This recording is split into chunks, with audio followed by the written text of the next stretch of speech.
your journey and share your experiences so that we could get to know you and what you do better. So, Samarth, would you like to go first? Yeah, sure. Also, I'd just like to ask if everybody else can also share their videos right now. That would be Yeah, a sure. good thing, right? Yeah, thanks, guys. Yeah. Yeah, so hi everyone. I'm Samarth Ashwathanarayana. I'm currently in my final year and final semester of my Bachelor of Design program, and I specialize in interaction design.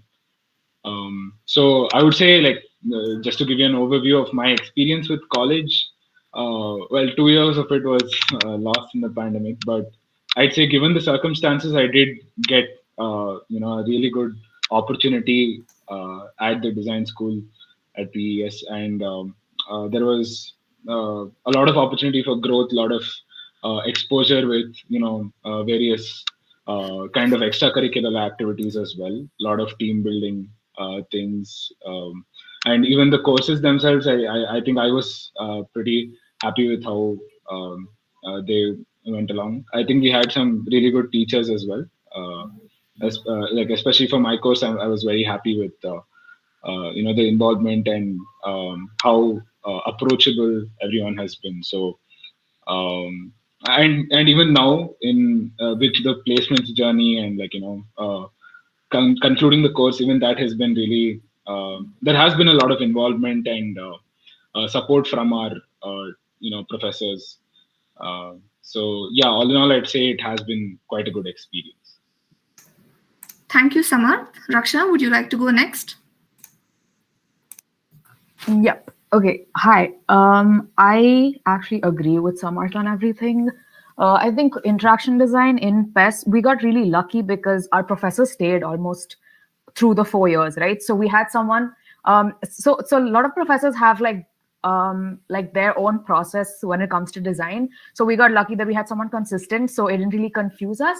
And I think I mean, I know there's gonna be people who aren't really satisfied with the course here, but I think definitely based on personal experience, I got a good sense of direction, and they exposed me to a lot, and I'm pretty satisfied with even the courses. And I think at one point we found it kind of useless to do like CSS coding and all of that, but it ended up being somewhat useful, to interact with developers and all. A little about my internship experience. So I applied on my own, and it's called Microfocus, and it's okay. I don't know if anyone's familiar with it because it's a B2B solutions, tech solutions company. So we don't really see it in the market here and there. And yeah, it's been around a month there, and it's actually going good. It's not what I expected, but I'm enjoying it there. So that's about me. Okay, Poojana, would you like to go next? Sure. Hello, everyone. I'm really glad to be a part of this, and I'm happy to see that such things are happening at college now. So I graduated from the communication design stream in 2020. So I was a part of the first batch of design, and college life was, I think it was pretty much figuring out what design is because everybody was new. The department was new, the teachers were new, the floor was new, and initially it was messy, but then it sort of settled. But that also gave us a lot of opportunity to experiment and do whatever we wanted. So currently, since September 2021, I've been working at Pratham Books, which is a not-for-profit publisher of children's picture books. And prior to that, I did a bunch of internships in an NGO, in an ad agency, in another studio, and also did for 4 months, I was working in another design studio. So I've tried a bunch of things, and I think now I've found the field that I'm most interested in, which is book design. Yeah, so I'm looking forward to answering questions and chatting with all of you guys. Thank you. Thank you, Poojana. Next, we have Gahan. Hey folks, I'm Gahan. So just a little clarification here, my current company and my previous company, both of them, I was working full time, not an internship. So yeah, so right now I'm working at the Series C startup called Loop Health. I just started out on Jan 2nd, and prior to that, I was working at Unacademy as a product designer. I've been there with them for about close to a year, and yeah, I graduated in 2022 May. I was the third batch in interaction design of Bachelor of Design course, and yeah, it's been quite heck of a journey, and it was I'd say I'd have mixed feelings about the course. I had to agree with Poojana regarding the fact that these younger folks are getting to do so much more, and we honestly even the college was in an exploration phase where they were trying to figure out stuff, how it works for us and how could they help us the most. So we could not get the 100% advantage of it, but like we did get through it and stuff. And yeah, looking forward to answering questions and clarifying some misconceptions or myths regarding the design industry or anything else. Thank you, Gahan. Nikhil, can you go next? Yeah, so hey guys, I'm from the communication design stream at PS, and I'm currently interning at Studio Sorted. I started on Jan 2nd, and what I personally felt about the course at PS was I was 50-50 about it. It was mixed. For me personally, at least, as Raksha said, for her it was much better. But for me, most of the things that I learned, it was some from college and some from by myself. So a lot of what I feel about the course is very sort of skewed because I didn't pay attention much in college at first. Most of the time, I was focused on other things because my interest was a little different from what they were teaching in college. That being said, parts of the problems that I face right now is because I didn't pay as much attention at college. That being said, for me it was 50-50. But yeah, working is I've interned at Studio Sorted before as well, and then I interned for like 2 other startups as well. So yeah. Thank you, Nikhil. So without wasting any more time, let's get started with the questions. Okay, let's take up the first question. So when and how do I start working on my portfolio? And how many projects should I add in my portfolio, and how detailed does it have to be? So probably, Gahan, could you take this question? Definitely, for sure. Okay, so when should you start working on your portfolio? Right now. Now is the best time. And regardless of, I'm mostly targeting this answer towards the third years and the fourth years. First years and second years, you still have time. You can still, focus on upskilling yourself and stuff.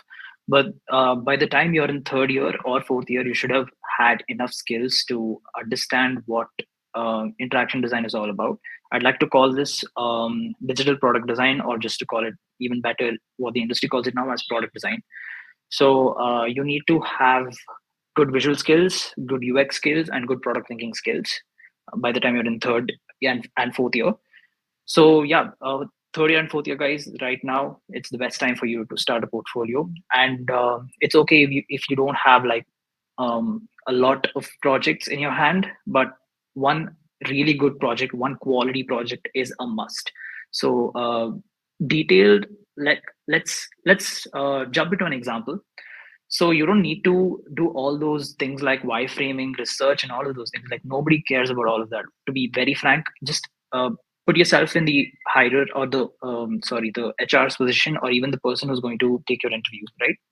Put yourself in their position. So they might not have enough time to go through your entire case study. What they usually see is the problem, how you approach the problem, and what is your final solution. All the things in between is not relevant at all. So there might be some exceptions where they want to see your entire process, how you work, because sometimes even these kind of companies also look at how you work, and if you fit into the company, they might even reach out to you, right? So I'd say instead of putting out your entire research insights, Like, just compile it into like 3-4 sentences, put it out there, done and dusted, nothing else. Wireframes, you can honestly skip it, nobody cares. And your final solution is completely based on why you took that particular decision. So I'm talking from purely from interaction design perspective. When you have your final solution, please explain why you chose to place that button there, why you chose this particular color, why you chose this particular interaction method, why you chose this UI pattern and stuff like that. So these kind of decisions are pretty important. These are the things that actually make or break your vibe with the person who's going to look at your portfolio. So yeah, I hope that answers your question. Can I add to that? Sure. Yeah. Go ahead. Yeah. Honestly, my experience has been kind of different. Maybe because when I applied, it was almost only me they were interviewing, and maybe like 2-3 other people. So they kind of had the time with me to like sit and listen to the entire process. And to I think it's different from your experience, Ken, but they actually did look at my process. Definitely, like you said, they don't care about a lot. Like if it's very information dense, I got feedback on my portfolio and all, and it was very, very information dense. It was, in college, the way we approach projects is we have like all our secondary research and all the insights on a slide, and it's a lot of text, and that's something they appreciate in college because, as per whatever their process and all that. But definitely too much information isn't good. But they were very, very curious as to the process that I followed and the tools that I use. And the solution did matter, but maybe at my level, since I am just in my 8th semester now, at my level, they weren't too bothered by the concept of the solution mattered more than how the solution looked. But to be fair, I am very interested in UI design, so my like designs and all weren't ugly. So I wouldn't say they were great because I don't have much experience and I don't know how things work in the real world yet. But they definitely did listen to the entire process and pay attention to it.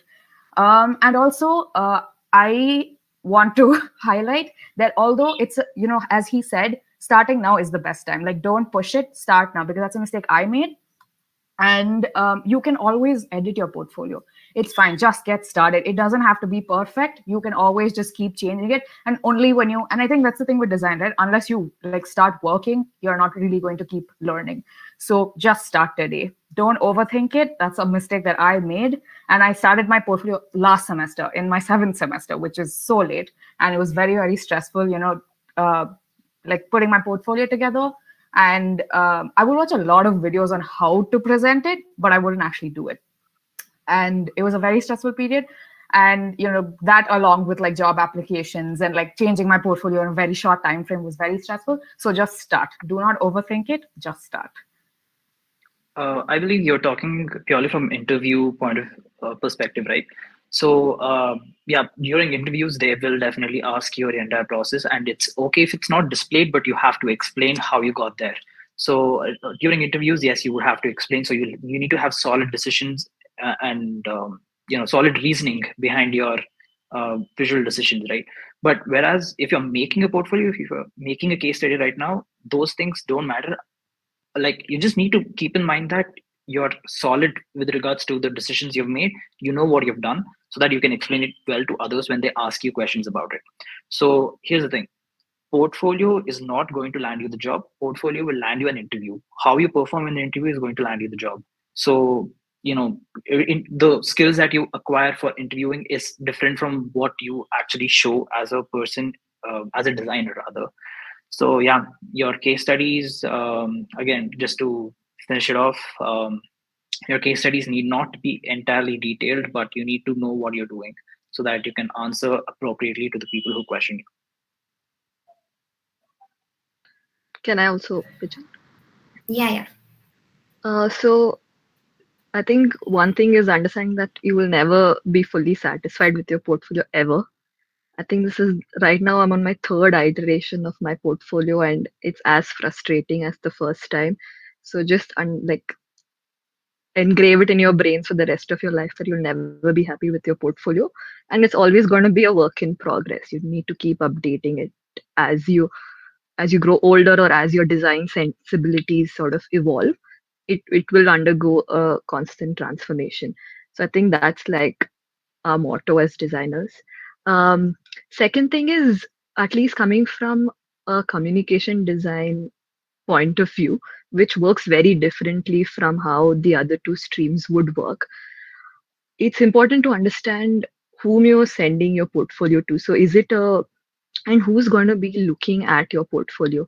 So if you're going to send it to a really big company or corporate or an MNC, something like, I don't know, Infosys or the likes, they might have a full hiring team and they have a process that they go through to hire. You have your interviews and I don't know, HR stuff, blah, all of those things. But if you're looking to apply to smaller studios, which is the kind of places that I generally apply to, so I prefer working at smaller studios. It's pretty much like the two founders who started the studio. They're just looking at portfolios. They don't really have a process. They just have some free time. They put a call out for interns, or they're hiring or whatever, and they just have, like, during the lunch break, they're sitting and checking out all these portfolios. So at that time, I think it's important to show your personality, because like your resume, then I mean, it doesn't really help. Like, it doesn't tell what kind of a person you are or what your design sensibilities are, but your portfolio will. So whether it's your ideologies or the kind of projects that you take up, or your illustration skills, type skills, whatever it is, it's important that when they're looking at your portfolio, they understand the kind of person you are. Because if it clicks with them and the kind of work that they do, then they'll definitely call you back. So I think the first step is to understand where all you're applying, who's going to be looking at your portfolio, and what the process of hiring is like. And then making a decision of, do you want to like really make it a visually beautiful and aesthetic portfolio, or you just want your work to speak for itself? So you'll be able to make these decisions better once you know where you're going to apply. Like, when I remember I had also interned at Studio Sorted in 2020, and that time I was just the third person joining the company. Like, it was just the two founders who were working, and they were looking for a third person. So it was just two of them that I had to, impress and like, hey, take me on as an intern. So at that time, they look for someone with whom they'll be comfortable working with, not just in terms of your work, but also as a person. So I guess I think you should like really write it on paper. Is it this sort of a company, this sort of a studio? How many people? What is their hiring process like? What are they looking for in their work? Does their work match with your work? Does that vibe work well? So I think once you go back to the drawing board and really sort of plan this out, then you'll know how your portfolio should look. So adding to that, what even I prefer working at smaller studios, because that's just the work that I gravitate to. So what I did was, I look for other portfolios that of designers that work at smaller studios. There are some studios that are big enough that they say, oh, we hired this intern if the intern's also like a huge designer on social media or something. So that's what and that's a lot more common than you think. So I found a lot of portfolios like that. I asked a few seniors. I asked Poojana, and I found out that what you need to do is show your personality in your work, and sort of connect with whoever's looking at the studio, with your work. And so most of what you do relies on what kind of studios you want to work at. And so a lot of portfolios you see have a lot of variety of work, but there are also portfolios that have very sort of specifics. Like, my portfolio focuses a lot on typography because that's what I like to work on. But at the same time, when I started interning at Studio Sorted, what I realized was I'm doing a lot of things. Like, it's not just typography, not just branding. I'm also handling how their projects are presented on their website, which is not something that I thought I'd handle. But I mean, I'm an intern there, so I have to do it. But yeah, so it's at the end of the day, you just need to make sure that what you're doing connects with the people. If you're trying to intern at smaller studios and smaller places, but when you're trying to work at like bigger companies and MNCs and that sort of thing, I don't think that matters as much. More so what matters is the quality of your work. And yeah, but again, I've mostly worked at smaller places, so I can't say much about that. Yeah. I think that's true because the current company I'm at is they're a digital product. It's a tech solutions company, right? It's a digital products company, and one of my portfolio projects was, Samarth will be familiar with this, the airport navigation project, and it's a hologram device that's controlled by gestures. That doesn't really make much sense to them. But then I had an interview with Bosch, and they were very, very interested in that because they're in the space of like experiential design and all of that. And they were very interested. But obviously, something like this will not apply in a digital product. So at the end of the day, the company is looking for someone that will fit what they do. So that you really have to, like Nikhil said, your work has to connect with them. So, Samarth, do you have anything to add? Yeah, I think one more part of the question that I don't think we addressed was how many projects should we add? I think Gahan had mentioned that it's good to have at least one project that's explained well in detail in your portfolio. Yeah, and to add to that, actually, whatever I've heard from my seniors and whatever I've observed, right, there are usually three to five projects is all that you need to showcase. And again, one explained in good detail, maybe showcasing your process, to a certain extent, and again, visually represent your process as much as possible. Another tip there, like don't even Raksha said this, don't make it too content heavy. Like nobody's gonna read so much. Okay, so make it as visual as possible. Showcase your process that way. And then, yeah, the rest of the projects you can just cover quick summaries, like what Gahan mentioned was showcase what the problem you are solving for is, and how your solution is basically going to help solve that problem. Those things, and of course the design decisions. Three main points that you should be covering, right? So in the rest of the projects, just highlight these three things, even if it's just one visual of like what the solution looks like, and you explain this part of it. That's more than enough. I don't think people like we've heard that people don't really read more than that anyway. So you're kind of wasting your time if you're going to document way too much as well, and you're also losing out. People lose interest very quickly on websites. So yeah, I think that's about it. And like everyone was sharing, right? One thing that I think we would have experienced now, especially because I'm in my fourth year. One thing I'd like to highlight is that what we learn at college and what the real world expects are very different, right? Like we learn a lot of academia related things as well in college. Like at least in our batch now, we're focusing a lot on our thesis and our like writing a research paper about that, and even the whole design thinking methodology. Like we've had a lot of focus on just the design thinking methodology beforehand, and but that's not necessarily what companies are looking for. When you're stepping into an internship for the first time, they value your your skill more. Like in the sense, when I say skill, like how well do you use a tool and how well do you apply your your design decisions to utilize the tool to your to the best extent. Like that's what they're looking for. They don't really care if, oh, do you empathize, define. No, they don't. And of course you can find UX research internships and things like that, but most UI UX internships that we had sat for placements with, they did not really care if you really have the entire expertise. They really care more about, oh, do you know how to use the tool well enough?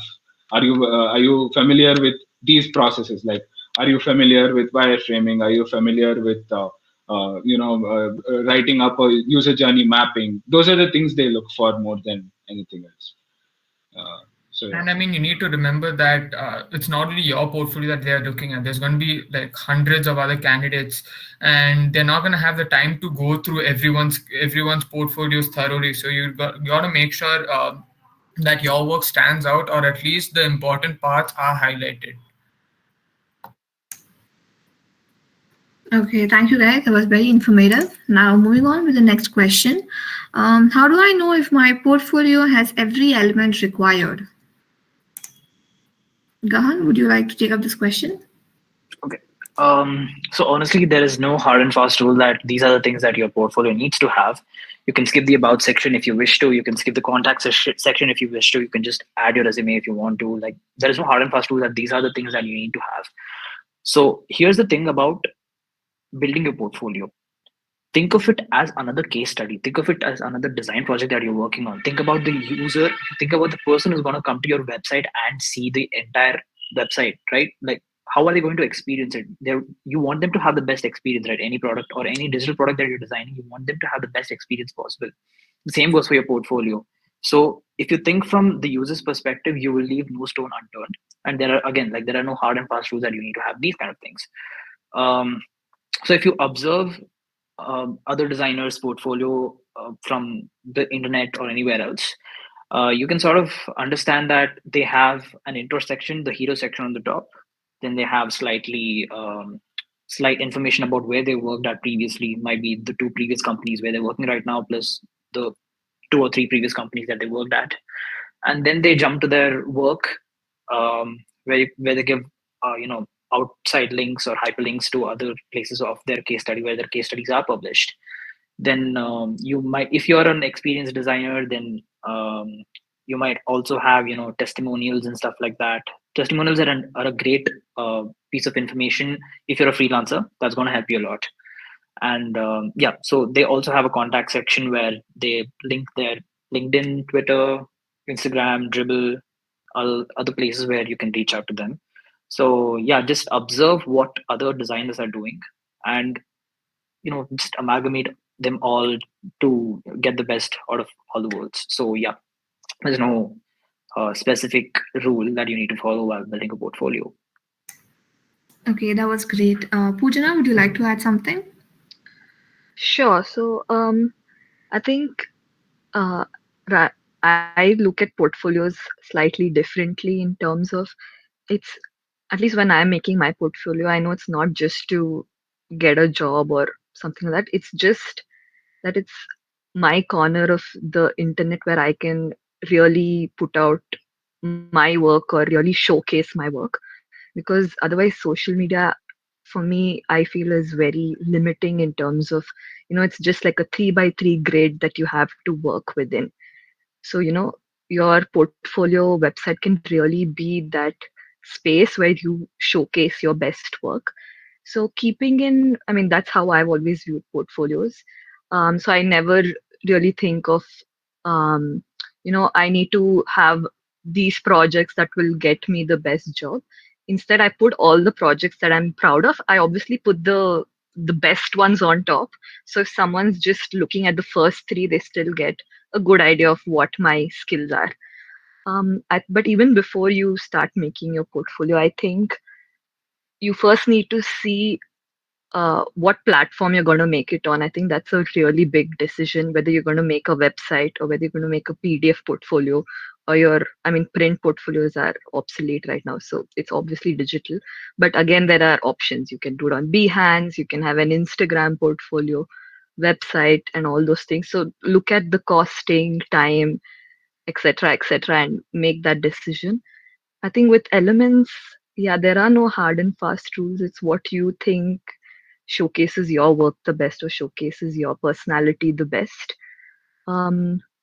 Definitely do have like certain quirks and things like that. A lot of people have this, like a side B or a playbook sort of a thing where they showcase their sketchbook or passion projects or other skills that they've taken up. So you could definitely have that. It adds on to your skills. But yeah, so there again, yeah, there's no one size fits all sort of a thing when it comes to portfolio making. As you make and as you apply and as you get replies from companies, you'll understand what works for you. Yeah. Okay, we'll move on to the next question. I think it's one of the most asked question. So how important is my resume compared to my portfolio? So Raksha, do you want to take up that question?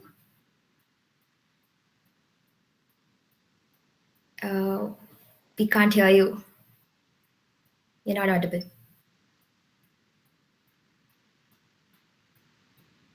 No.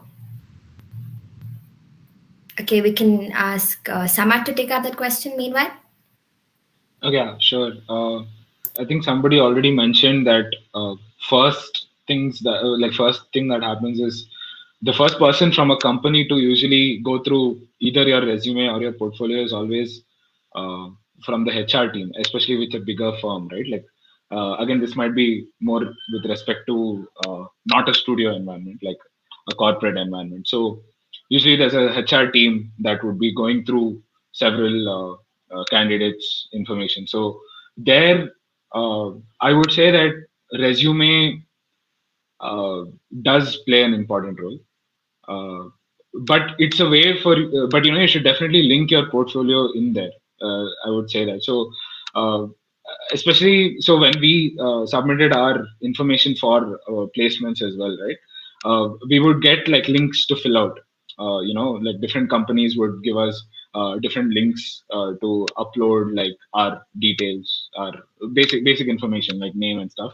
And more often than not, because they're hiring other interns from different domains as well, they ask everyone for a resume first.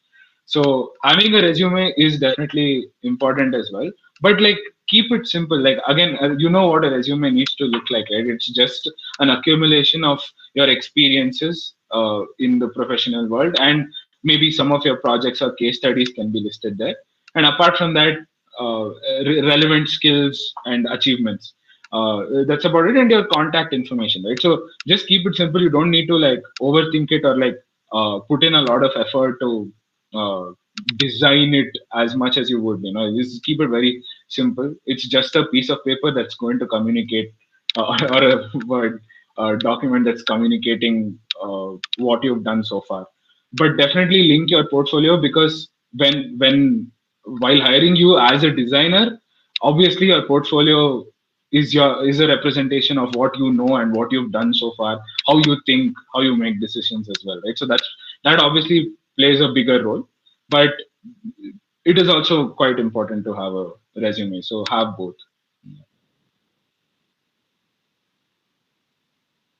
Anybody else wants to add anything to that? I think there's never been a case where a resume has been the make or break of whether I'm getting the internship or no. So it's not, I don't want to underplay its importance, but it's not a big deal. Just be truthful and just list out your achievements and work experience. Really don't think, I know a lot of resumes, like when you see examples, they say highly motivated individual and all those big words. I really don't think that helps. Like you saying it about yourself doesn't really help. So just like skip all those fancy words and just stick to clean, crisp achievements, education, experience. That should be good. Okay, so moving on with the next question. Are there any courses I can do to improve my portfolio or for better placements? Nikhil, would you like to take up this question? Personally, I didn't really follow a specific, course or anything. I don't have any experience with placements as such, because I didn't apply for anything from college. I just looked for studios by myself. But what I did, most of my, guidance that I got for my portfolio came from just YouTube videos, and and looking at other designers' portfolios, seeing what they've done, what's the quantity of work they're showing, and how much detail have they gone into, or that sort of thing. It's just more, for me, it's more so just observing other people's work is how I've done it. And maybe, the technical side of things, how to, design a website and that sort of thing for someone who doesn't have any experience with that is from YouTube. But yeah, you can, I'm sure there are courses out there. It's just I personally haven't done anything of that regard. Is mostly personal, personal studying and looking at other people's work is how I've done it for most of what I've done so far. Okay, does anyone would like to add something to this? Yeah. So whatever Nikhil said so far is absolutely the truth. You don't need to do any fancy course. You don't have to spend a bombshell on those courses to upskill yourself or anything, because they don't really focus on you as a person individually. So you might be aware of certain things that others might not be aware of. It's not like the course is like tailor made for you, right? So you might be aware of some things that the course already teaches, and honestly, I feel these kind of courses are not totally worth it. And yeah, YouTube, you have a lot of free resources out there on the internet, Twitter, YouTube, Instagram, anywhere. You have a ton of resources that you can look at. So being observant, questioning why they did what they did, like just look at other designers, just look at other apps, right? I'm talking from digital product design perspective only, of course. Just look at the other apps, just look at the other websites, question why they did what they did, and you'll have your answer. You'll just instantly get better, right? And if you still want to, get better at design overall, from digital product design perspective, or even like other soft skills like how to crack interviews or whiteboarding sessions and stuff like that. I'd like to plug in my good friend and mentor's channel here. His name is Design Pilot. You can see it on YouTube. He has gold mine of a content on design overall. So I definitely recommend that. Okay, I'll move on to the next question. So what are the requirements should I meet as a candidate sitting for interviews? So to elaborate on this, is there like a specific softwares we should know, or like certain other platforms that we should log into? So anything specific that you guys recommend for us as students? So Raksha, would you want it? Okay, yeah, sorry. Go ahead, sorry. Okay, sorry. I think Raksha can go after this. Is my mic fine now?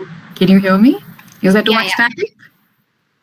No, we can hear you. Go ahead. Okay, fine.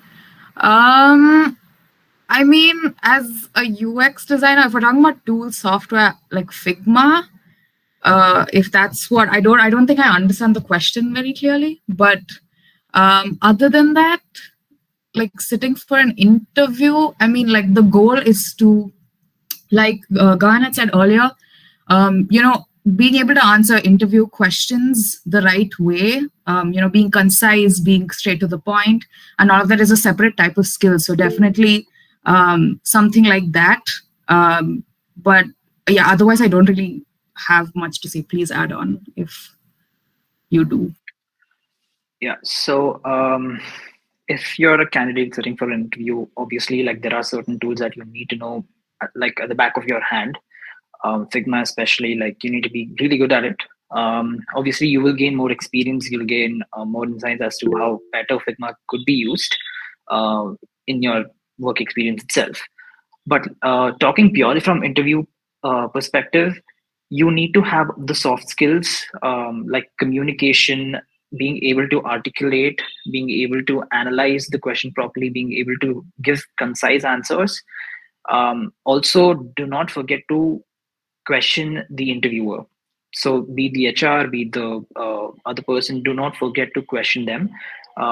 It could be anything. Question them on the company, question them about what they did, why they did, how did it all start, question them about what motivated them to start the company, question them about the finances of the company, how well are they doing, the startup rounds and the seed rounds, series rounds and stuff like that, if you're applying for a startup. Or even if you're interviewing for a certain team in a bigger company, let's say, for example, the Excel team in Microsoft, I don't know. So you can just ask them about the how the product is performing overall in the market and stuff like that. So just show your interest towards the company, towards the team you're working for. It gives off an impression that yes, you are totally into the company that you're interviewing with, and they might usually just move you up the ladder there. Also, question them about if they have any queries or if they have any doubts regarding your candidature, so that it gives off an impression that okay, this person is looking to improve, and this is what we're looking for, right? So definitely that's one thing I recommend. Don't forget to question. Use your body language while talking, so that's quite important as well. That gives off a very friendly vibe, very humanly vibe. And keep this in mind, you're not talking to someone sitting opposite you, you're also going to be talking to a prospective teammate. Okay, treat them as your friends. Treat the interviewer, be the HR or anyone, treat them as your friend. Treat them as someone you'll be working with, not someone who's questioning you or like opposing you, right? So if you keep that in mind before you go into an interview, it's gonna turn out to be great. So yeah, these are the things I recommend. Anybody else who wants to add to this? Samarth, Poojana? Yeah, I think when I think back about like the 2 jobs for which I had to give an interview and one of the internships. So the first internship, like they literally took me to a Starbucks and they treated me to coffee, and that was the entire interview. So small studios, yeah, those are the perks. But the other 2 sort of interviews also, I think it was a lot like chit chatting with someone for the first time. It was not really scary, or they weren't asking questions. We were literally chatting. But I think in both the cases, we were talking about my projects on the portfolio. So they were asking me of why I chose that topic. Like, for example, my thesis project was about languages. So we were discussing about why I chose the topic, what was the inspiration. So it was a lot about the projects that I have put out. And it's also about what I expect from working in this company, or what my goals are. So they would like to see if my goals align well with the company's goals and things like that. And also there was in terms of requirements, in terms of softwares and things like that. So when I was interviewing for Pratham, they had given me a test, like an assignment. So I had to lay out a book and then I had to explain the softwares that I've used. So I guess these are the requirements that I've come across, at least. Okay, moving on with the next question. Which were the companies that came in for placements and how was your experience with them? Samarth, would you like to take up this question? Yeah, I actually kind of made a list for this 1 second. So these were, I think we had around, I don't know if I've got all of them, but I think we had around 9 or 10 companies, maybe a little more. But to just read out the list quickly, it was Wong Doody, that's Infosys, Accenture, Keka HR, the Math Company, Quicken, O/, Propel, Access Machine, and a few others that I missed, I think, like 2 or 3. But basically, these companies mainly came for UI UX roles. Some of them did also have other requirements. For example, Accenture had like 4 different kinds of jobs, which was for all the streams as well. And I think there were also some roles like design analysts, which anyone can apply to, or like service design. Those are not very specific to one field as much. But yeah, it was mainly for UI UX jobs that they did come. Like Wong Doody was lead experience designer, and things like that. Sorry, what was the second part of the question? Which were the companies and how was your experience with them? Okay, so I sat for I think 3. I sat for 3 of the companies. So basically, whenever companies come in, right? Like at least this is how it worked with placements. So companies would send in their requirements. Okay, like they would describe the role, And in fact, this is also answering to the previous question, like what makes me a qualified candidate. Like they actually give you a list of requirements, like who can apply for it. They list down what exactly they want. And a suggestion here, uh, find the companies that you might want to work for. Like this is something I missed doing when I was in my third and fourth year. I didn't really think too much about what kind of company I wanted to work for. I was very focused on, oh, okay, so this is, I was very focused on design itself, like, learning the process and like making sure I'm, I have my skills, but I never really thought too much about what kind of companies I want to work for. So one suggestion would be to actually make a list or like just explore on like LinkedIn. Find the kind of roles that are available for your related field, and you'll actually see descriptions over there of what the role expects you to have. Who is a qualified candidate to apply for that role. So you'll see all the skills that are listed there, and uh, that way you can also make sure that if you're not meeting any of those requirements, you can prepare yourself for it earlier itself. Uh, but yeah, so coming back to how placements work, right? Like most of these companies would come in, you can they'd ask you to either submit your portfolio, or, your resume first, and then based on that, they would send out a design task, and you submit this design task. They give you a limited time period, like they give you a deadline as to when you have to submit that task, and based on how you're doing that task, they schedule interviews, like if they're interested in your portfolio or in the specific task that you conducted, they would then come and conduct interviews. So just another piece of information is that two of the companies, or actually three, I think three companies this time came for on-campus interviews as well. So that was a really nice experience too. Like we got to chat with them in person, so that was great. But the rest of them are all online, as I understand. And yeah, so it's very different from company to company. But basically, these two things are always there. There's a design task and an interview that follows after that. And based on that, they give you the results. But there were also companies that had 6 or 7 rounds. They used to give like a general mental ability test first, and then there would be like another data analysis test. Then there was also followed by like a group discussion round, and there was a lot of different kinds of stuff. So you should be prepared for those kind of things. And I think Gahan already mentioned communication skills and those generic skills that you need to know for like literally almost any good role, right? Like make sure that you sharpen those skills if you haven't already. That's important. Yeah, so experience with the companies, they're like, I think the ones that come for placements, right, they're a little more, they're a lot more corporate. Like I think Poojana has had different experiences because it's studio based. But here in corporates, what happens is they're quite professional. They expect you to come in formals and like sit for interviews very seriously, and like they have a panel of like 3 to 5 members, maybe more, sitting and interviewing one candidate. Like one person. I am sitting there for the interview, and there are 7 people talking to me and like asking me questions about my design task and things like that. So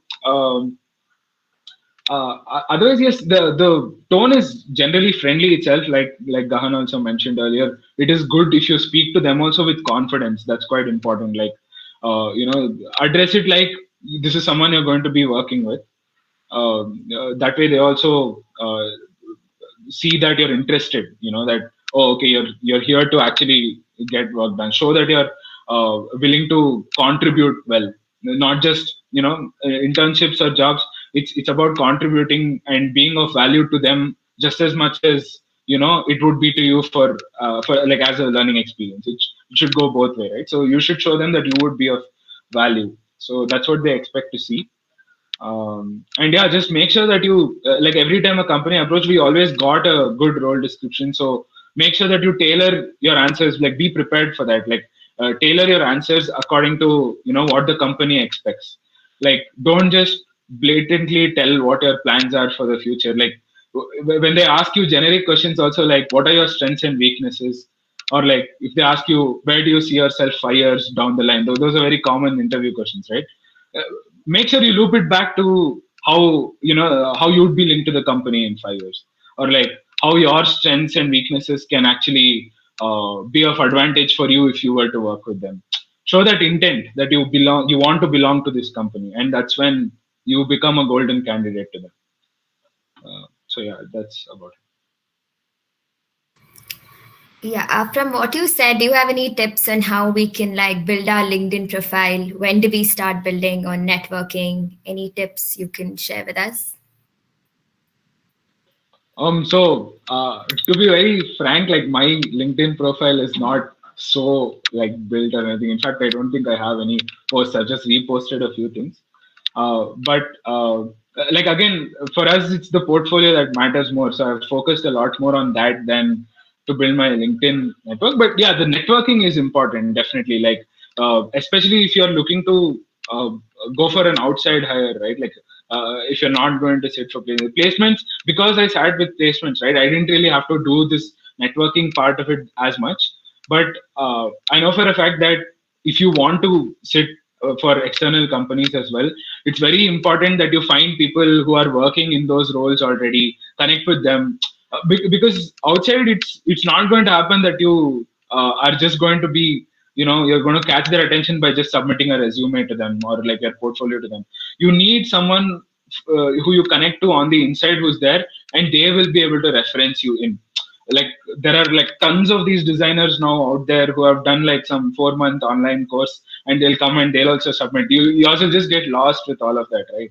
So when we have sat and like we have good value to bring in, it's always better to have a good reference like that through LinkedIn. That's where LinkedIn helps a lot, as I understand. I'd like to add to that. So I didn't get my current internship through college, right? So I kind of had to figure that out on my own.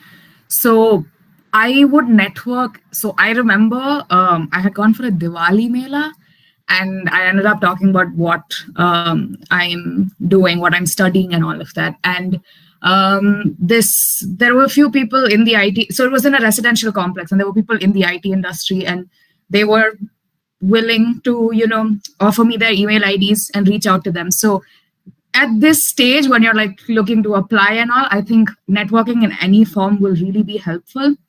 I did this even at, kind of shameless, but even at like a reception, marriage function and stuff. Like it would just come in because there were a bunch of like IT people there, and I knew that's where I was heading to. So I also tried the whole LinkedIn route. Again, my profile on LinkedIn is there's nothing much. But I did reach out to people. One thing is that people are honestly very nice on LinkedIn, because I think they've been in the same position as you at some point, and they've been through the whole, transitioning into the professional space phase. So they're really sweet. Worst case, they don't respond. It's not a big deal. It's fine. But yeah, there were a few people that I reached out to on LinkedIn who also did help, and I was able to apply to a few companies through that as well. And then also there's LinkedIn, I guess they have their own portal for, jobs, and also there's that too. Yeah, that's about it. Just to add on to this, so yeah, definitely LinkedIn does help a lot. But I am also seeing a trend where people are shifting to Twitter, where they post job openings on Twitter, be it for designers, be it for like developers or anyone, and you can reach out to them, ask for a referral and stuff like that. And connection is not, or networking is not just about sending them a connection request and just leaving it at that. You need to talk to them. You need to have a conversation with them. You need to sort of like meet them, go to like design conferences, design meetups, just explore what's happening in the city you're in with regards to designers, join the community, just just become friends with the other designers that are participating in the same meetup or conference. Talk to them and stuff like that. So that's how you build a network. And honestly, this will take you a very long way in your career. So knowing the right people, knowing the good bunch of people in design community will take you a very long way. So yeah, you definitely need to network. Especially, it's even better if you start from I'd say second year itself. So yeah. Okay, I'll just move on to the next question. Yeah, so could you tell us a few frequently asked questions in the interview that we should be prepared for? Nikhil, could you take up that question? So I'm gonna talk from what I've done. So most of what I've experienced is people asking about your work. So a lot of some of the interviews that I've been to, they'll see my portfolio, which is admittedly quite niche in a certain sense. So they'll ask me why. They'll sometimes they'll talk to me. They'll ask me how I can fit in to their role, or they'll explain to me why they sort of wanted to interview me for the position, telling me why they felt like I could fit into that role, and that will sort of that'll lead to questions like how how can I they'll pose a certain problem that they hypothetically might be facing, or they're already actually facing, and they'll ask how I can maybe help fix that, or how I can fit into the role of fixing that. Or other times they'll ask questions specifically about certain decisions that I've taken, in terms of why I did something a certain way and why I didn't do it another way. And they'll ask a lot of questions about why your decision based on certain projects that you've done. Outside of that, I can't tell much because I haven't been asked questions like what's my 5-year plan and that sort of thing. Haven't gotten that much, but yeah, most of the questions, there are a lot of questions that you get that is very tailored to your portfolio, your work, and that sort of thing. I think someone else can add, onto it based on their experiences outside of small studios and that sort of thing. Yeah, sure. So- I could. Sorry, go ahead. Okay. So just to add on to Nikhil's words, you'll be asked about basic things like how did you end up in design? Who are you as a person? What do you like to do outside design? And yeah, regular things about your portfolio, as Nikhil said. So most of these questions, when you go to an interview, will be tailored to your portfolio and how you answered during the previous questions and stuff like that. And the HR round is going to be more of like a culture fit question. So they're going to ask you about generic things. It could definitely vary from company to company based on the kind of people they're looking for. So some of them might be looking for hustlers who are ready to work 24 hours a day. Some of them might be looking for like fun, energetic people who can also bring some kind of like charm to the entire team. So the culture fit question will be definitely the HR round. That could definitely depend from company to company. There are so many different YouTube videos that you can look at just to see mock interviews and the experience of other designers. So these designers may not be from India as well, but like it still holds the same value. Even the questions will stay relevant to the Indian context as well. So yeah, I could just say these things.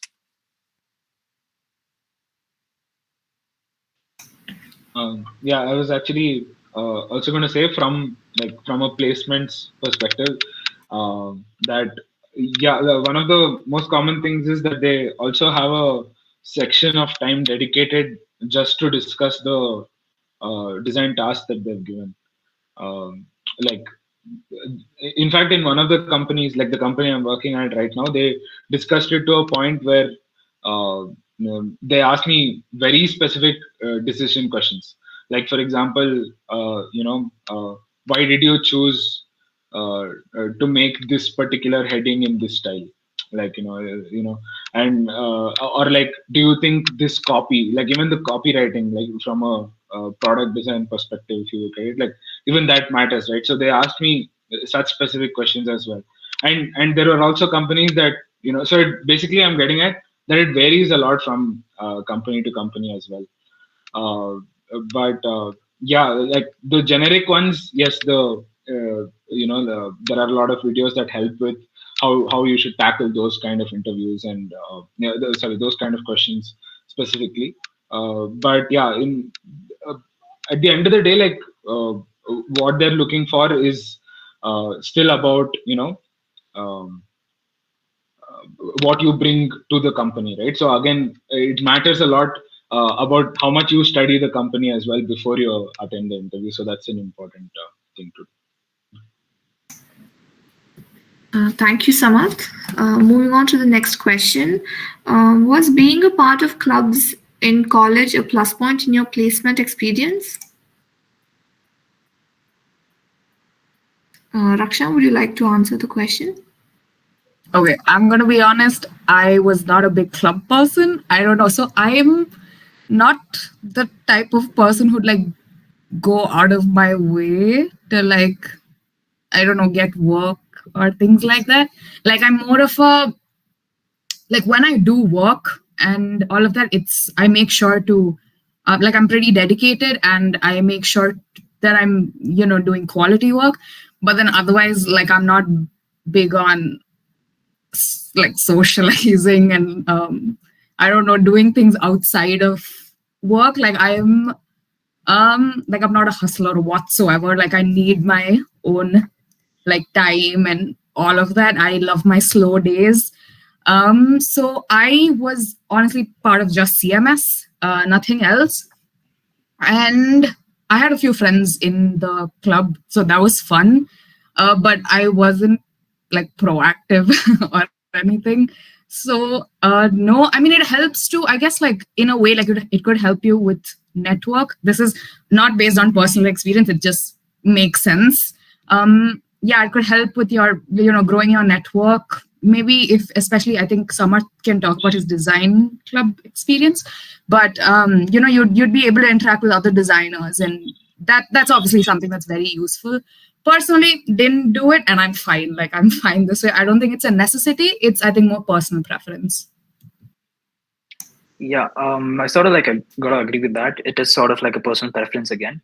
So I was the head of Pixels, and I was also part of the music club. So one thing definitely that helped me is that being part of the clubs, you got to take on responsibilities. Again, it's personal preference. If you want to do it, do it. If you don't, then don't. But I was passionate about photography and music, so I joined those clubs and carried out my duties. So it will not directly help you in the interview, but it will definitely make you a better person for the interview, right? So taking on different responsibilities, you will learn a lot of things. You might not be conscious about it, but you will definitely learn taking on responsibilities and being in case you get to be a leader or the head of the club, you can understand the leadership responsibilities, what it takes to run a club. In case you're just a member, you will understand how you can split your time between the college hours and just get out of the class and do your thing out there for the events and stuff like that. Then you'll understand how to compensate the time for it and stuff like that, right? So as a person, it will definitely help you grow, but I'd say it wouldn't affect you directly. Again, personal choice. So where I do think one way it helps a lot though is again connections and networking. When if I'm part of a club from first year to fourth year, then I know even the fourth years when I was in first year, right? So it actually helps in getting jobs. Like I said, you need those references when you're applying externally, especially you need those kind of references. So that way it is a great help because if you know your seniors well, if you've connected well with them, then you can keep in touch, and that way ask, express interest in working with them or at their company. So those kind of things do help, and also just general networking, it's very helpful.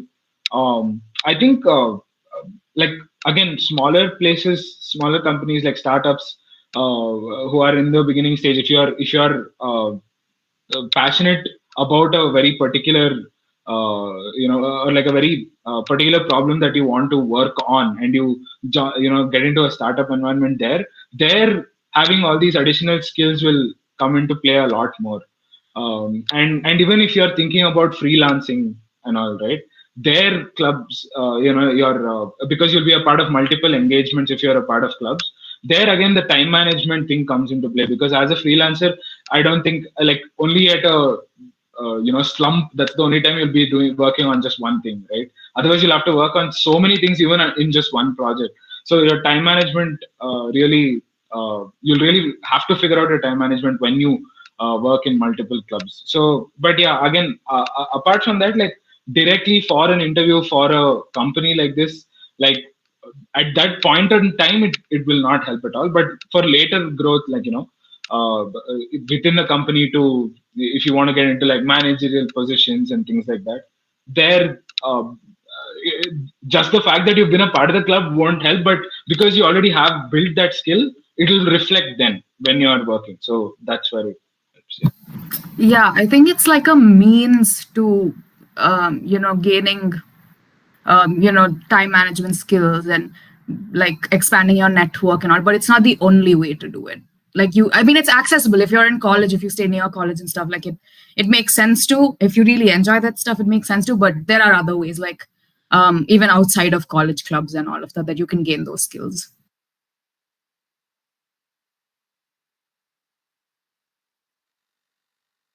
Okay, we'll move on to the next question. Is it necessary for me to do internships in the fourth year? And when do you think it's the best time to take up internships from college or even from outside? Poojana, would you like to answer that question? Sure. I think so. I know after third year you have to do an internship. It's part of your credits. So I guess depending on how your experience was, you can choose if you want to do an internship in your fourth year or part of your thesis project. I know some people did take up projects in companies and then slowly got into the company itself. So it depends on what you want to do or what your project is like. But best time to take up internships. So for me personally, the first 2 years of college, I didn't take up internships. I know a lot of my classmates took up internships after the second year, but I used those 2 months so I started learning calligraphy and embroidery because those were things I was interested in. So I spent those 2 months to upskill in that way instead of taking up internships. So you could learn courses like that. You don't necessarily have to do internships. But however, so since I graduated in 2020 during the pandemic, so June was when we finished our final presentation, and then like the job market and everything was quite horrible then. So I started off with an internship. That was easier than getting a job at that point. So if there is, if you're finding it tough to land a job of your choice or stuff like that, you can start an internship and ease your way into a job. So that is one great option. Or if you feel like, you're out of college, but you're still not ready, like it feels too scary, or you're you're unsure of what's happening, then again, internship is a good transition phase from college to being a professional. But again, or if you do if you see an opening in a company that you really want to work at, that's again a great reason to do an internship. But otherwise, to make your resume stronger or things like that, I've never found it like to be personally helpful in that way of having more internships on my resume. I think it's the quality that matters. So, you can be choosy in the kind of internships you pick.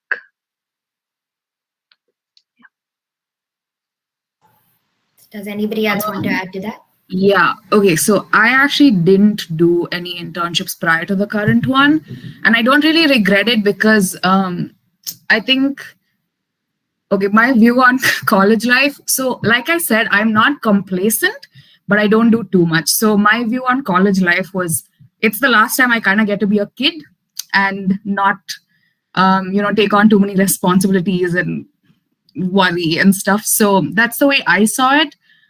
So I did do like graphic design internships, but I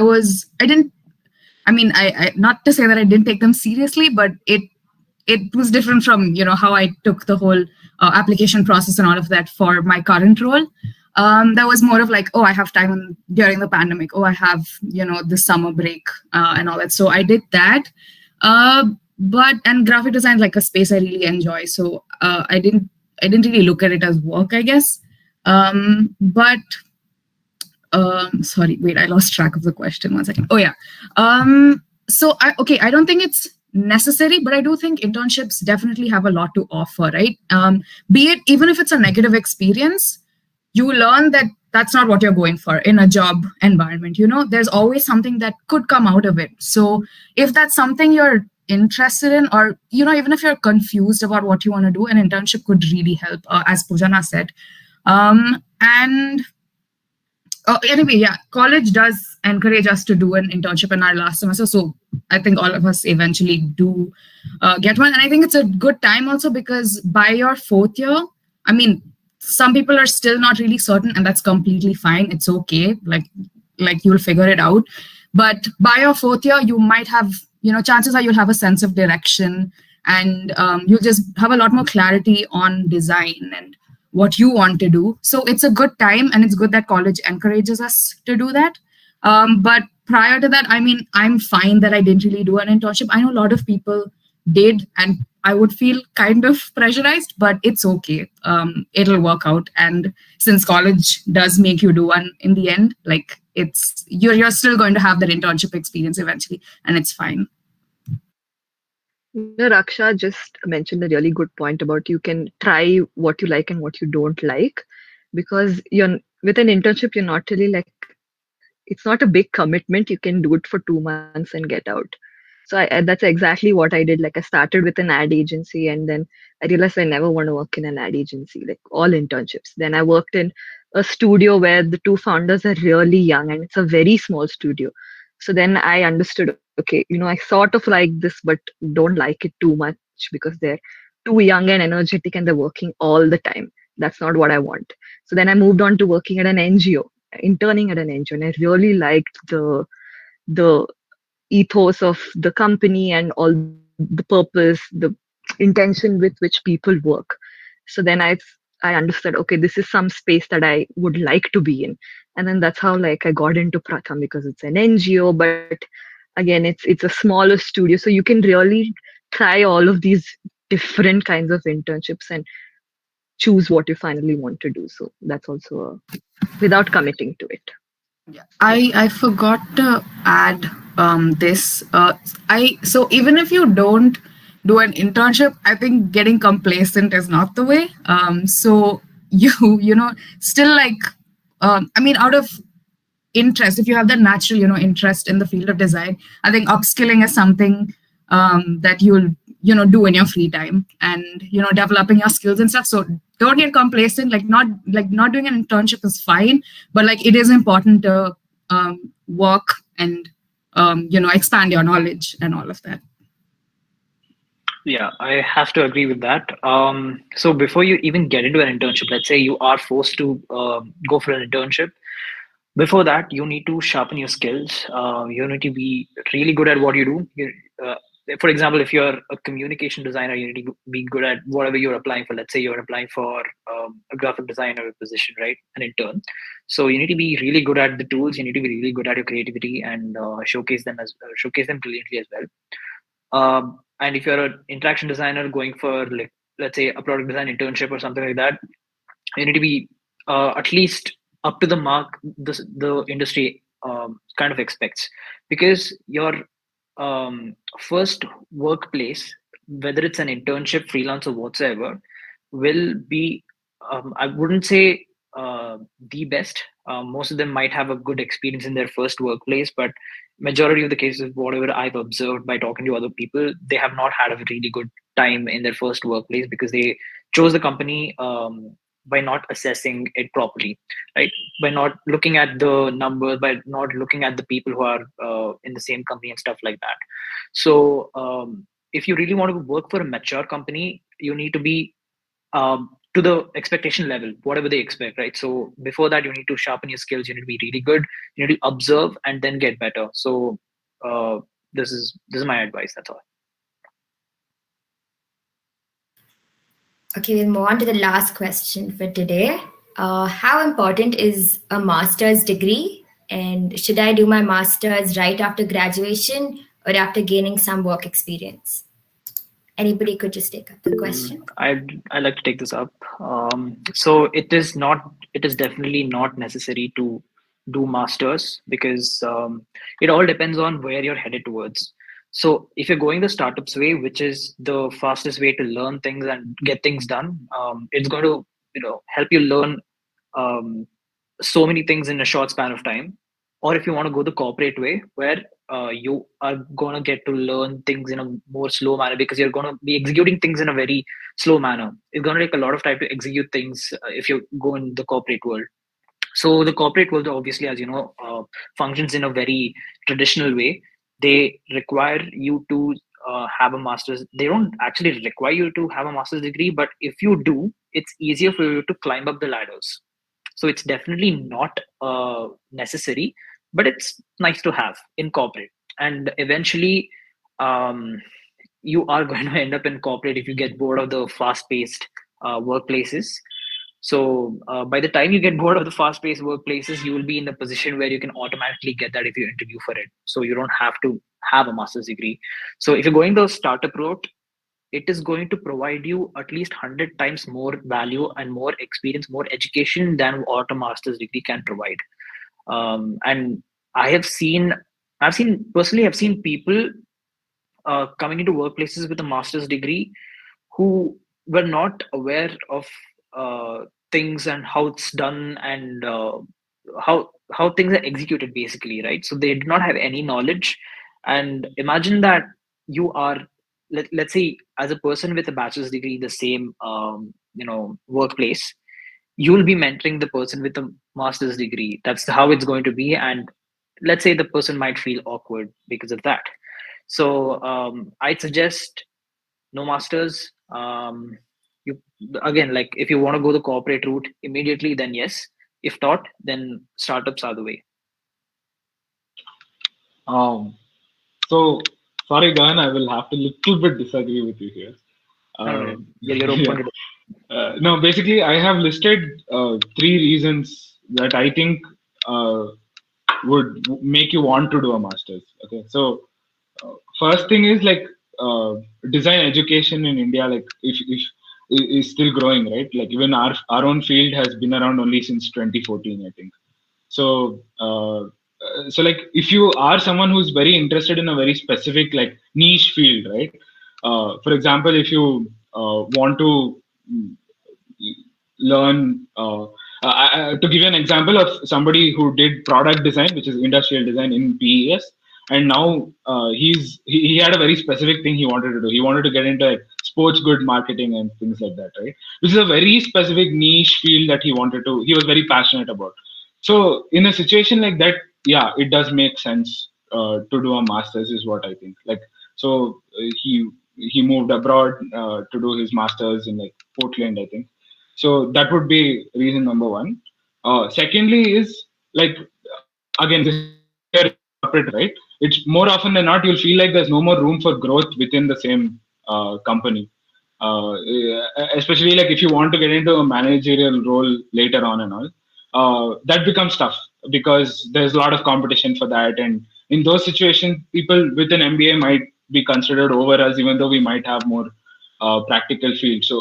Practical field knowledge, right? So if you feel so this would be a little later on in life, we don't have to do this right away, is again what I'm getting at. But that would be another reason as to why you might want to do a master's. And thirdly, if you're trying to shift to a completely different field, for example, even when I look at our seniors who have done masters, right? There are the students who have done communication design in in PES, but they realized that maybe interaction design is something they're more interested in. So they're again shifting fields completely over there. Uh, uh, so in situations like that, it might make sense, and also it's also about the lifestyle you want to choose for yourself, right? Like this is a decision, is a pretty big decision, not just about it's not just limited to the education part of it. It's also a lot of other implications. Like more of often than not, here we hear about people wanting to do masters in the US, or because they want to live somewhere else as well. So those kind of decisions can also influence it. But yeah, and even like again, like if you're into design academia, then definitely you would want to do a master's going forward. So yeah, I think that's my take on it. But yeah, again, like timeline is very specific to you. I again agree with Gahan that right now at least there's no need to do a master's unless you're very particular about, yes, this is what I want to do, this is what I want to study, and like this is where I want to be. Only then doing a master's right away makes sense. Otherwise, like yeah, like learn the field first. We've not had that much experience. College is a very sheltered environment. We barely know what is actually happening in the market, right? So experience it and then think about further growth is what even I would say. Yeah. I would like to add on a few points. So this is coming from um, completely like personal experience. Again, there's no one size fits all. So it's about what works best for you. So I'm currently in the process of applying for my master's. I just submitted an application 2 days ago.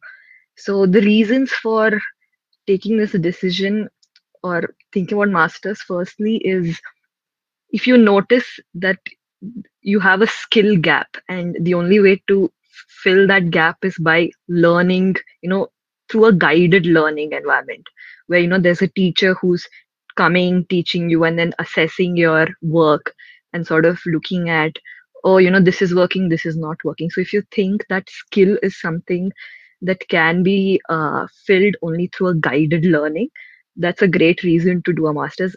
For example, in my case, I'm applying for masters in book arts. That's a very, very niche field, which is pretty non-existent in India. It's about making books by hand.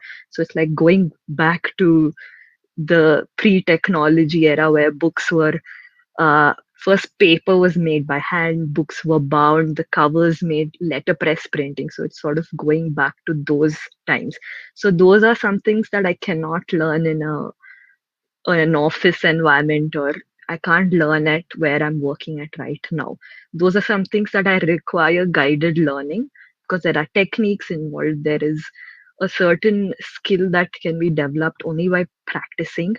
So that is one reason that I think if you see yourself in that position ever, it would be a great reason to do a master's degree. And second thing is, if you like, design is something like, at least it's a passionate subject for me more than anything, and I always enjoy being in this university environment where you get the time to experiment, you get the time to like completely go crazy with your ideas, because you just cannot do that when you're working. You have deadlines, you have to deliver something in like 2 months time, and you forget that you're designing. So if you have the funding and the time and all those things matter, and if you're really passionate about learning something, then I guess masters again is a great opportunity to learn a skill. And you know uh, continuing that point, I believe that when you're deciding to do masters, you should think about specializing, because if you've done a bachelor's in communication design and then you're doing a master's in communication design, you're again touching upon all those things that you learned in bachelor's, like all those basics, the same logo designs and the web designs. You're learning it all over again, which you can again, like people already mentioned, you can do that better in a work environment. You can learn it much better, quicker, and for lesser money. So if you want to specialize, or if there's one specific field that you really, really want to be an expert in, it could be anything like history of design or art, or you can go on a You can curate exhibitions, curate museums. So those are very specific niche fields. So if that is something that interests you, or children's book illustration, again, that's a very specific part of illustration. So if you really want to upskill in that one niche sector, then you can specialize in that through masters, and that will definitely hold a lot of value. When when companies see that you have done a masters in this very small area. So I think again, evaluate where you are currently, what your interests are, what is the route you're headed in, and then make those decisions of whether, because it's a big investment, it's a big commitment. So if you want to get the most out of it, you really need to understand what your true interests are. And it doesn't have to be what the next person's doing, or it doesn't have to be what even we are telling in this call right now. But it's to basically tell you that you really need to understand. Again, it doesn't have to be in the next 2 years, it doesn't have to be in the next 5 years. You could do your master's when you're 35. Great. But once you're sure of it is when you do it. And yeah, that's my take. So just to add on, like whatever Poojana and Samarth have said so far are 100% accurate. It all depends on where you want to be in the next few years with regards to your position or experience or whatsoever. If you want to specialize in something very, very, very specific, then yes, you can go for it. So with regards to people who are sold on sticking to one particular field, let's say in this case, I'll be talking only about interaction design, which we now will be referring to as digital product design. If you're sure that you will be wanting to go ahead in this particular direction and become a product designer with startups or even corporate, like let's say Microsoft, Google, or anything, I don't see a point in masters if you want to stick to that one particular field.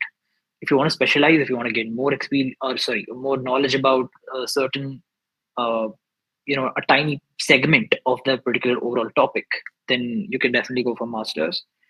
But yeah, if you are sure that you're going to stick to that one particular field and progress in that, and then climb the ladders up as you go and upskill yourself with the experiences that you have within the company, and or by like shifting to another company and getting an overall new perspective and stuff like that, then yeah, in those cases, if you're optimizing for that, then I don't think you require masters. But whatever Poojana and Samarth have said so far, if you fall into those specific categories, then yes, sure, you can go ahead and do masters if you want to like shift, or if you don't want to stay in India anymore or something like that. Yeah. I also wanted to say, if you're trying to look for a quote-unquote lifestyle switch, there are other ways to do it. It doesn't have to be as expensive as doing your masters. There are a lot of, in specific to communication design, there are a lot of studios that I've found, especially in Europe, that are looking to hire designers that are doing their end semester project, and they're looking to intern at a studio. There are a lot of studios that are doing that as well, that are not that are much better options if you're specifically looking for just a lifestyle switch and you want to live abroad and that sort of thing.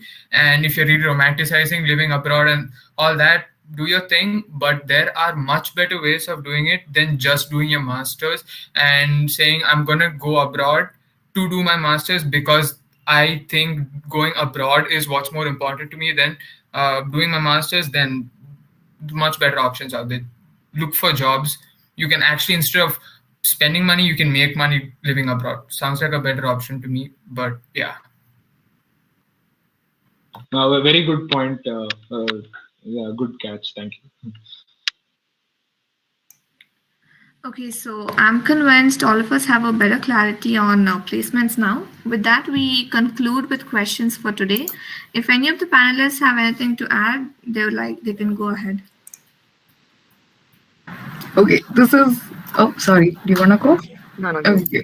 This is somewhat unrelated, but speaking from personal experience, I went kind of crazy during the whole application process. As I mentioned earlier, I kind of did things a bit too last minute, and I'm not going to be harsh on myself for it because a lot was going on before that. I didn't really have the energy to, put my portfolio together and stuff prior and like well in advance and all that. And I just want to, touch upon like staying sane, during the whole application process, especially when you're, a first timer to that professional space and you're transitioning into something completely new, because all I've known up until now is being in an educational environment. So, and for me, since I didn't like apply through college, and I was only looking for that corporate environment. And as Gahan mentioned, it's a lot slower there. And even when, emails back and, scheduling interviews and stuff takes way longer than I thought. So I would just not hear back for like 20 days. And then suddenly there was an interview. And in that time frame, because it's such a long wait, I lost hope. And I was like on the verge of giving up, and it was very stressful because also, from college's side, we had to have an internship by a certain date. And it was a very, very stressful time. But I just want to say, especially if you're applying on your own, stay patient, like don't give up, things work out. And I was convinced that it wasn't going to work out for me. And, like I said, I did not do like internships prior to all this. I didn't take up like any responsibilities and like extra responsibilities and all of that. But it worked out. And like a lot of people that I've spoken to from my batch were on the verge of giving up, but they're in a satisfactory position right now. And I can speak for myself too. I am glad with where I am. Like I'm glad that I picked this company. I like the culture. I like what I'm learning and all of that. So it does work out. Like don't lose hope. It may be a very long time frame that you have to push through, and a lot of work. You'll be having interviews after interviews after interviews, and a lot of design tasks. And it's also easy to like lose sight of the goal, lose sight of what you're even working towards when you're not getting any responses back. But it will work out. Almost everyone that I've spoken to is happy with where they are right now. And even if you're not, like, it's still a learning experience, right? Like even if you don't like where you are, what you're learning is that you don't like that type of an environment. So you're not going to, or maybe next time you're going to apply to a place only after assessing all these things very, thoroughly. So don't lose hope. It'll work out and it's going to be fine. That's all. I'd like to also conclude with a few points here. So I'd love to give this unsolicited tips to you guys. So firstly, credibility.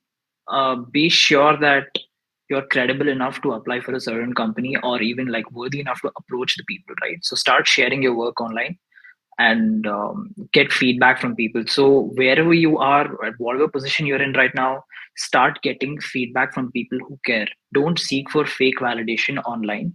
Start looking for real feedback from real designers who have the experience and stuff like that. So connect with designers, get feedback on your work, be it your case studies, be it your visual design, whatever you're doing, just start getting real feedback. So that will take you a very long way and help you build your credibility, right? So the more you are known in the overall space, the better are the chances that you'll be landing your dream company.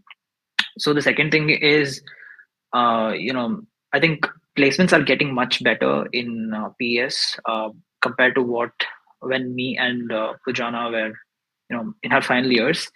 We really did not have much of good luck with placements, and I think I didn't feel the necessity to sit for placements, as I'd gotten offers much before even 8th semester started. And third thing is that during your interviews, always start negotiating. Don't just accept the offer they give you. Differs in case of placements where the pay is fixed and you can't do anything about it. That's you can't really do much about it. But like if you are in the space of interviewing with companies outside, you need to start selling yourself. So it's not about the work you do. It's not about like how you how you are as a person. No matter how shitty you are, if you can sell yourself, I mean, obviously you need to convince that you're worthy of it. If you sell yourself, then everything else is sorted out for you. You need to start selling stories. You need to start learn storytelling in terms of your case studies or the way you present, the way you talk to people and stuff like that. Learn storytelling because it's one of the most important skill a designer should have, right? And yeah, so learn to sell yourself outside, because that's going to again take you a very long way. And coming to the negotiation part of it, always research, do your own research, see what's the current standard for the market, just see how much others are getting paid, and in the same position or the same role, same company, or could be others and stuff like that. Start negotiating. Always ask a higher number than what you expected. Don't expect that number because again, like, it might be too much. But if you start from a higher number than what you are actually expecting, you can come back down to the number that you were expecting and sort of like negotiate with the interviewer, and both of you are happy. Even the interviewer is happy, even company's happy, and even you're happy, right? So learn the art of negotiation, not just with regards to salary, with regards to anything. So don't just focus on your, let's say, your fixed compensation or something. ESOPs are also equally important. Even your bonuses are equally important. Focus on negotiating those as well. Even your, not just those, like even your holidays, paid leaves and stuff like that are also pretty important. Learn to negotiate all of those things. So yeah, these are my tips. Nikhil, would you like to add something? Yeah. So I was gonna say, apart from what you learned from college, you gotta keep learning. You gotta keep increasing your skill set, because I mean, it's good. I mean, what they teach in college is good, but there's still more. There's a lot of reading that you can do. It might sound, design is a very creative field, but at the same time, there's a lot of books that you can read, not necessarily about how to be creative. There's a lot of technical books, especially in communication design, that a lot of people overlook. It's not something where if you know something looks good, you imitate that and you become a good designer yourself. It's something where you got to develop that. You got to read. You got to make sure that you don't put yourself in an echo chamber where you look at other people's work and you emulate that sort of ruins your skill set. So you got to constantly push yourself outside of what your interests are, because just because you like something doesn't mean that's the only thing that you like. There's definitely other things that you can you'll enjoy more than what you like right now. For example, I when I started off graphic design, I was into the whole minimal logo thing. So that's what I explored for like the first 2 years of when I was doing design, was just minimal stuff, corporate stuff, and that sort of thing. And then when you start wearing off into other things, like just I started noticing how I enjoyed more artsy things and more very niche design streams and that sort of thing. So you got to keep exploring so that you don't pigeonhole yourself into one specific category too soon. But also you got to know when you need to stop. You got to know when you need to limit yourself, so that you don't sort of exhaust yourself and saturate yourself.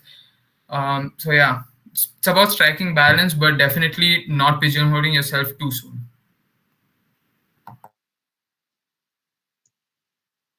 I would just like to say a few things. Firstly is, I'm guessing most of you would have chosen design because you're passionate about it. I mean, no parent ever pushes their kid to design.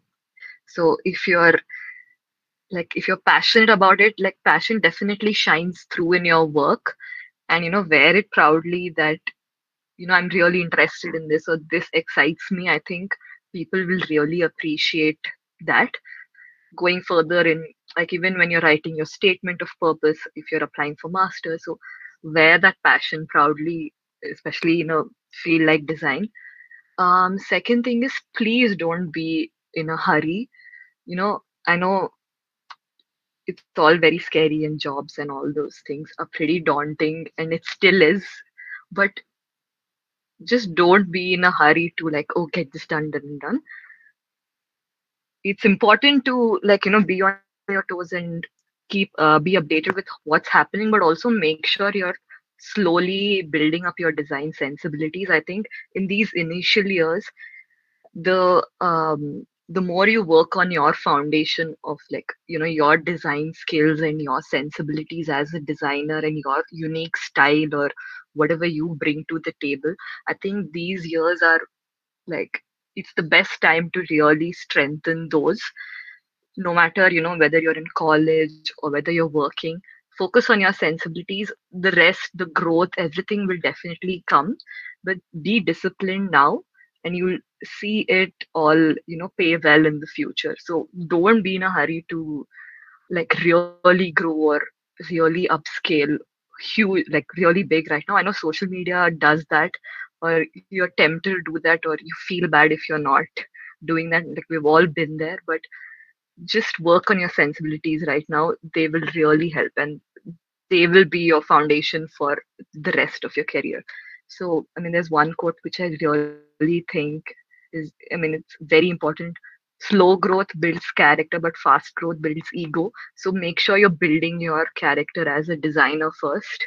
Then you can think of really upskilling or upscaling in your career and growing that. So spend this time to learn, explore, fall in love with design in all its parts. And yeah, I think like if any of you have any more questions or related to the field that I'm in, so I think the organizers do have my number, so you can, feel free to ping or call anytime. I would love to chat with you guys more. Thank you. Okay, so I'd like to thank the panelists for taking some time out from their busy schedules to take part in this event. We'd also like to thank Rebecca, the head of CMS, for providing us with this platform to conduct the event, and the viewers for engaging with us till now and asking these wonderful questions.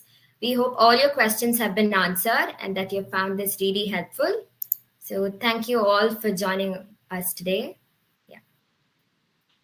Yeah, we found this very insightful as a designer myself. I had so many questions about masters and like most of them were answered. So thank you so much. It was really helpful. Thank you for coming.